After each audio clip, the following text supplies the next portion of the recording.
Hey, Brad. Just want to start asking about the acquisition of Derrick White. Um, is this a guy you guys been kind of eyeing for a while? I know you may had a lot of familiarity with him, and what do you kind of envision for his fit in your guys' system? Yeah, it's interesting. We've thought for years that Derrick was a really good fit with our best players. He is an excellent defender. Um, he just makes the right play on offense over and over and over. He's a guy that only cares about winning. That will do all of the little things, as you can see in some of his stats defensively with regard to willingness to put his body on the line, activity, shot challenges, all of those things. And on offense, just by making simple plays, and doesn't need to do anything to be on the highlights to really, really impact winning. So we've kind of identified him for a long time. The first time that I got a chance to watch him, for consecutive days in a row and really see even more or pique our interest anymore was watching him with the U.S. Select team years ago. And now, we felt really fortunate to be able to get a guy like that on a long contract that we think is, again, a perfect fit for our best players. Next question is from Tim Bontemps. Hey, Brad, just two things quick. First off, kind of how did the Tice deal come together? And second, did the way you guys played the past 2 or 3 weeks influence the way you guys approached the deadline in terms of going after Derrick in the way you did and kind of adding the way you did?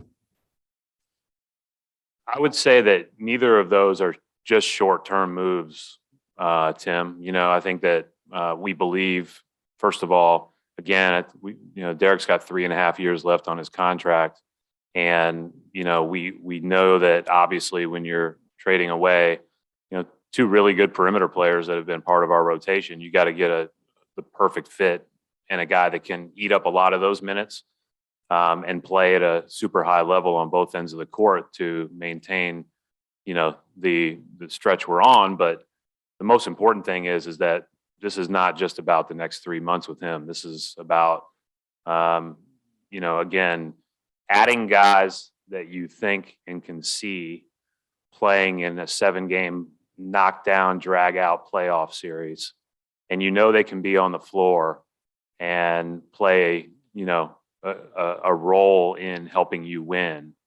And obviously they do that very differently, but both of those guys can do that, and they both can do that for years to come. The Tice move came about really late. Initially we had talked to them a couple times over the past, few days, but that came about very late. We did not think that there was going to be anything there, and in the last 20 minutes or so, that materialized as the whole move. Obviously, didn't necessarily anticipate that in the early part of the day, but had our eyes on Tice. And the reason why is because, Rob and Al are our guys and they're playing great. But if you miss any time with those two guys, you can plug Tice in and it'll be a seamless transition.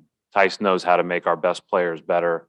That's the best thing he does, is he has a great feel for making others around him better. He's got a savvy for the game, and he can play a role. And so, if Rob misses a stretch, Tice can plug in, and and off the bench with Grant, if we play minutes without Rob or Al on the floor, Tice can play the exact role that those guys are playing now and do so at a high level. So it's insurance there at that spot with a guy that can do it at a high level. Adam Himmelsbach. Hey, Brad. I know trade deadline day can kind of go in any direction based on what other teams, agree to. Basically, what can you kind of just lay out what your approach was going into the day, what you really wanted to accomplish, and how much you feel like you did in the end? I don't know if it's the approach going into the day. It's the approach going, evaluating the first half of the season.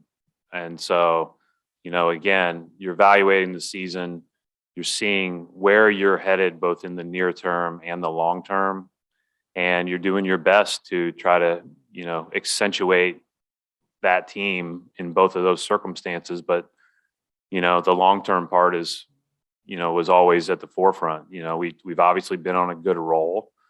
And I think that, we have some great challenges coming up. This 4-game stretch before the break will be tremendous to get a chance to evaluate us. And, and so I'm looking forward to moving forward with this group. And, it's like I said, I thought all year that what we really needed to continue to focus on were adding guys that really know how to play, that make the right basketball decisions, and are, really have a great self-awareness to do what they do best and accentuate our best players.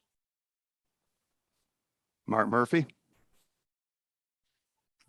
Hey, Brad, actually 2 questions. First, you've mentioned that you wanted to add shooting. Are you going to be a big player in the buyout market, looking for that kind of a player? And that's the main one. Go ahead.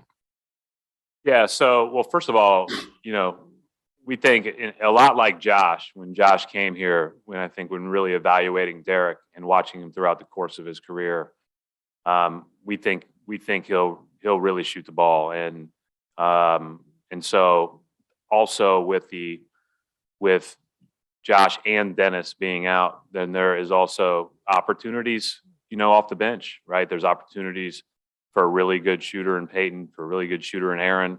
But we will look to fill our roster out with guys that are skilled, guys that again, have savvy, know how to play, but have great skill. And, I think that, we'll probably look to add a couple today, and then, we'll evaluate and go from there. Gary Washburn. Hey, Brad. You moved Romeo, Carson a couple months ago, and you've also traded 2 first-round picks. Is that an indication that you're not as high on the draft in the younger core? Like, you've definitely made some moves. You've cleaned house with the roster. You've got some additions to make, I think, like today, in order to field the team or for tonight.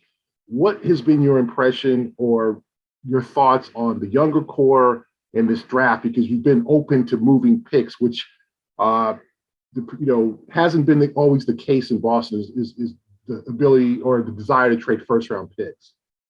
I mean, I think that's a really hard decision, Gary. I mean, the first round picks are really valuable but getting a guy for 3.5 years on a great contract that is a perfect fit next to your best players is valuable too. And you're just weighing that. But, no, I really value the pick. So I think a lot like we talked about this summer and moving last year's pick was we also did, we wanted to do a deal if we could that didn't encumber us moving forward. And I think that there are, the benefits of, the benefits of the deal we did are that, but it's not without its risk, but that's part of it. I think, I'm looking forward to having Derrick, and we think Derrick will be a really good player here. And again, a really good player around our best players. And so there's going to be a cost associated with that. And that's what it was. I think that I think in some cases our younger players, and you mentioned Carson and Romeo, but, even a couple of guys that are still here, it's been somewhat a function of it's hard to break through the guys we have in front of them. And because, Jason plays 36, 37 minutes a game, Jalen's going to play a ton when he's out there. Those guys are both wings. And so there's only so many minutes left. And so you're fighting, especially when you have 15 deep and, 3 or 4 of them on your 11 through 15 have been just recently drafted guys. That's really tough. And because there's not a lot of minutes that are out in play on a normal night. And so, I think it's the balance there with that. That's just really difficult. Both those guys are good players. Obviously Grant has found a way to establish himself within a role here.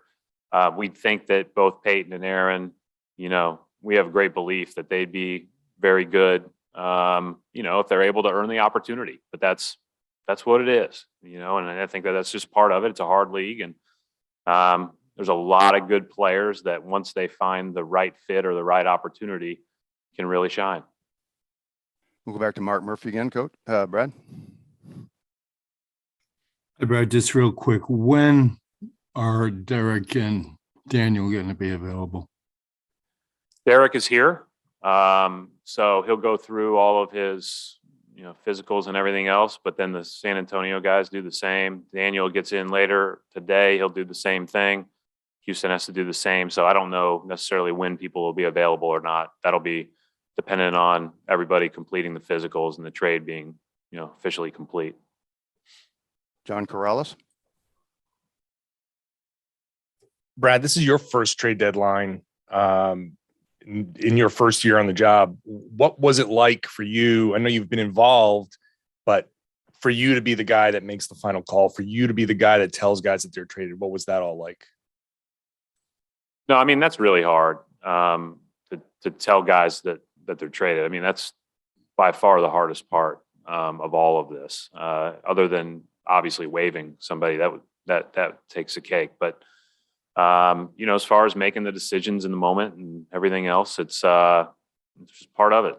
You go, you do the best you can, you try to prepare for that moment, just like you're coaching a game, and you make a decision and you move forward. So I think we felt good about our team as we headed in, but really good about our starting lineup, and we wanted to again try to accentuate both within the near term and the long term, and hopefully we did that. And we still we have a lot of roster spots now to figure out how to continue to add to that.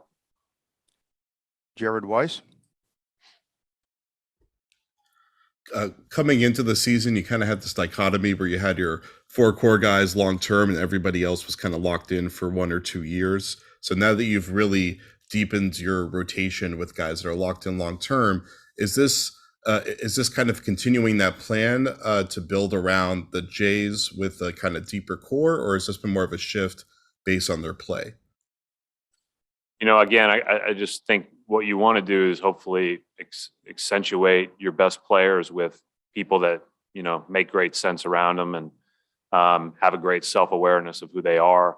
I